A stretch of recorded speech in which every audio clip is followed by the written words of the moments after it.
Halo para pendengar, dimanapun kalian berada. Tak terasa, 1 tahun sudah berlalu dan sekarang kita berada di akhir tahun 2022.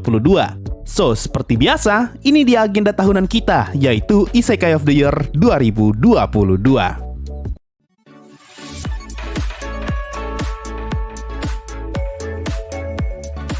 Sebelum masuk ke bagian listnya, gue akan jelaskan dulu beberapa hal yang perlu kalian ketahui.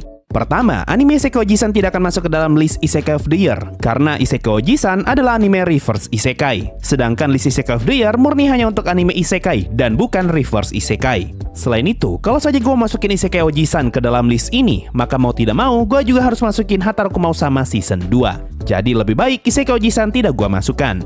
Kedua, sama seperti tahun-tahun sebelumnya, Iruma Season 3 juga tidak akan masuk ke dalam list, karena gue tidak menganggap Iruma sebagai anime isekai, melainkan Iruma adalah anime shonen. Dan terakhir, karena anime Shadow Garden punya 20 episode, maka ini artinya Shadow Garden masih belum tamat di tahun 2022, dan masih akan lanjut ke tahun 2023. So, khusus untuk anime Shadow Garden, gue akan pisah menjadi 2 part, yaitu part pertama adalah episode yang rilis di tahun 2022, dan part kedua adalah episode yang rilis di tahun 2023. Nah itu tadi 3 hal yang harus kalian ketahui sebelum lanjut nonton konten ini. Di tahun ini sekurang-kurangnya ada 18 judul anime isekai yang rilis. Dan setelah selesai nonton semua anime itu, gue telah ngebuat list isekai dari yang paling ampas sampai yang paling bagus. So ini dia list Isekai of the Year 2022. Mari kita mulai dari peringkat ke-18 alias anime isekai paling ampas di tahun ini, yaitu Kenja no Deshi.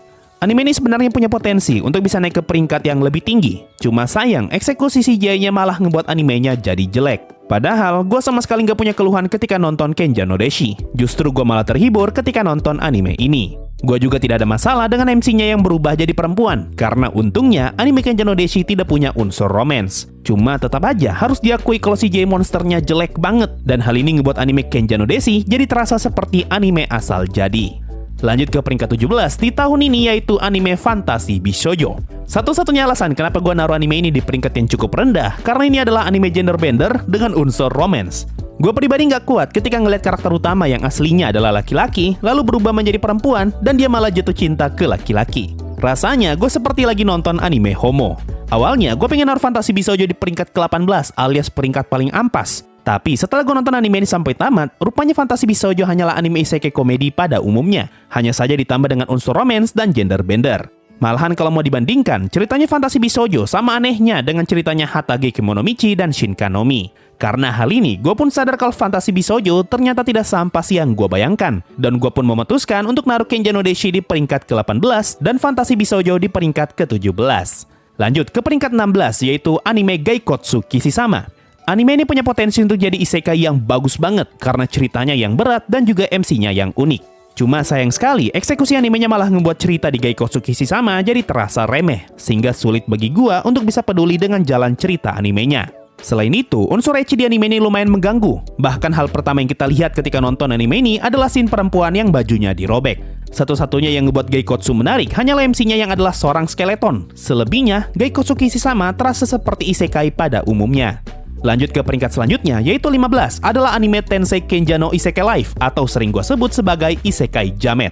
Banyak yang tidak gue sukai dari anime ini, mulai dari model rambut CMC yang kelihatan kayak helm, scene dari arah bawah yang ngeliatin hidung, dan desain slime-nya yang dibuat terlalu simpel. Padahal slime adalah makhluk yang paling ikonik di anime ini. Tapi meskipun banyak kurangnya, anime ini juga punya banyak scene bagus, terutama ketika CMC bertarung melawan monster yang besar. Alasan kenapa gue naruh Isekai Jamet di atas Gaikotsu murni karena gue lebih menikmati nonton Isekai Jamet daripada Gaikotsu. Apalagi Isekai Jamet sama sekali tidak jualan ecchi. Lanjut ke peringkat 14, yaitu anime Isekai Meikyu de Harem. Gue tidak akan bahas banyak anime ini karena gue tidak mau merekomendasikan anime ini. Intinya, ini adalah anime isekai bagus asalkan bagian 18 plusnya di skip. Itu aja. Lanjut, peringkat ke-13 gue berikan ke anime Tate no Yusa Season 2. Gua rasa kalian semua yang udah nonton anime ini pasti setuju kalau Tate no Yusa Season 2 sangatlah ampas jika dibandingkan dengan season 1-nya. Dari segala aspek, season 2 Tate no Yusa benar-benar downgrade jika dibandingkan dengan season 1-nya. Mulai dari CGI kura-kura Indosiar, poster anime yang menipu, dan cerita yang kena potong habis-habisan. Terusus untuk pemotongan cerita, karena hal ini gue merasa ada banyak banget momen ajaib di season 2 yang terkesan terlalu mendadak dan jatuhnya malah jadi plot armor. Semua itu karena ceritanya kena pangkas, sehingga ada banyak sekali penjelasan yang terlewat. Cuma meskipun season 2-nya ampas, setidaknya anime ini masih enak untuk ditonton. Dan hal ini yang ngebuat gua ngasih Tate no Yusa di peringkat ke-13. Lanjut, peringkat 12 jatuh kepada anime Arifureta Season 2. Gak banyak yang bisa gue komentari mengenai anime ini. Intinya, sepanjang season 2-nya, tidak ada satupun momen yang berhasil ngebuat gue terkesan. Dan juga tidak ada satupun momen yang bisa ngebuat gue ngomong kalau season 2 Arifureta jelek. Tapi setidaknya, 2 episode terakhir lumayan bagus. Dan hal itu yang ngebuat gue naruh anime ini di peringkat ke-12. Lanjut lagi, ke peringkat ke-11, gue berikan kepada anime Realist Hero Part 2. Kalau kalian adalah tipe orang yang gampang bosan nonton anime, gue yakin kalian pasti bakalan ngantuk nonton anime Realist Hero, terutama part 2-nya. Karena di part ini sama sekali tidak ada scene action dan murni hanya ngomong doang sampai tamat. Hal ini bisa dimaklumi karena memang anime Realist Hero pada dasarnya lebih berat ke politik daripada action. Dan di part 2 unsur politiknya jadi semakin kental. Berhubung gue dari awal emang suka dengan konsep ceritanya, ditambah dengan eksekusi animenya yang tidak mengecewakan, maka gue rasa Realist Hero part 2 cocok untuk berada di peringkat ke-11. Sekarang mari kita masuk ke peringkat 10 yang gue berikan kepada anime Shadow Garden.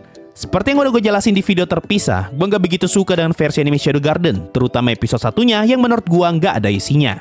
Gue juga nggak suka dengan feel serba nanggung yang ada di animenya. Terkadang animenya pengen serius tapi nanggung, pengen ngelucu tapi juga nanggung. Tapi meskipun banyak yang tidak gue sukai dari anime ini, gue tetap tidak bisa naruh anime Shadow Garden di bawah peringkat 10. Karena bagaimanapun juga, secara keseluruhan anime Shadow Garden masih lebih bagus daripada 8 anime sebelumnya. Apalagi masuk ke episode 9 ke atas, ceritanya jadi lebih menarik untuk diikuti. Lanjut ke peringkat ke-9, gue berikan ke anime Black Summoner. Kalau kita ngomongin soal gambar dan action, Shadow Garden tentu berada di atas Black Summoner. Tapi kalau gue disuruh milih untuk nonton berkali-kali, gue akan lebih milih Black Summoner. Ini karena anime Black Summoner sudah langsung berhasil menarik perhatian gue dari awal. Mulai dari musik yang bagus, prolog yang to the point, pacing yang pas, opening dan ending yang bagus, serta MC yang gak banyak tingkah. Satu-satunya yang jelek dari anime ini hanyalah scene actionnya yang di beberapa episode menggunakan CGI. Tapi kalau diperhatikan baik-baik, pergerakan CGI-nya tidak kaku dan lebih seperti cutscene di game.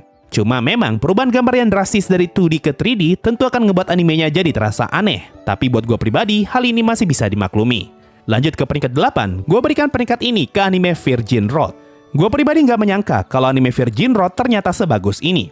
Meskipun ini adalah anime isekai baku bunuh, tapi gue malah suka dengan apa yang coba animenya sajikan. Hal yang paling menarik perhatian gue adalah konsep 4 human error yang berhasil ngebuat gue penasaran kira-kira akan seperti apa wujud keempat human error yang dimaksud. Jadi kalau saja nanti Virgin Road dapat season 2, gue pasti akan nonton anime ini lagi, murni hanya untuk tahu seperti apa wujud human error yang lain.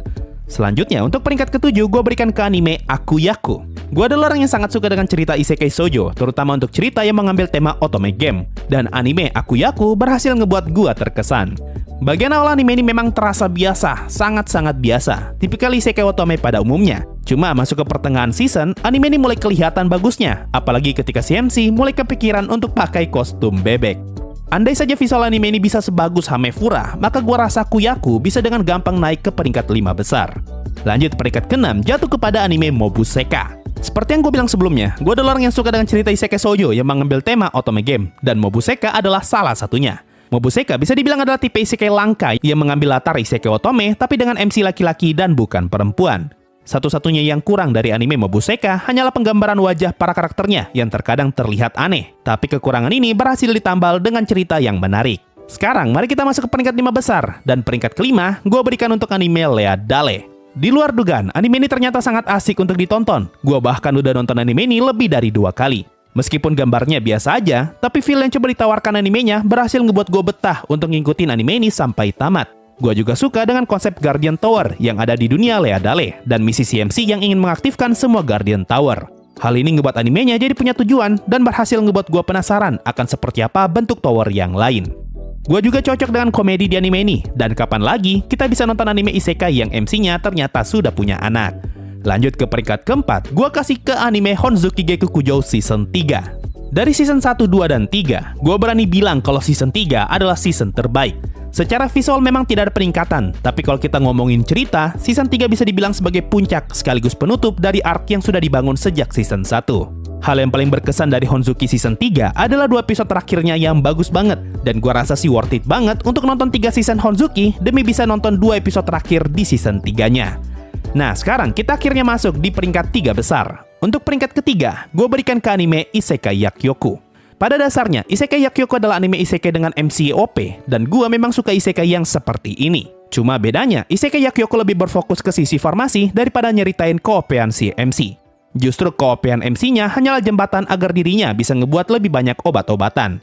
Apa yang ngebuat anime ini pantas berada di 3 besar? Karena eksekusi gambar, cerita, musik, dan juga feel ketika menontonnya berhasil digarap dengan sangat baik, sehingga sama sekali tidak ada yang ampas dari anime ini. Mungkin satu-satunya yang kurang dari anime ini hanyalah episode terakhirnya yang terasa anti klimaks karena ceritanya dipercepat. Tapi selebihnya, anime ini sudah bagus banget.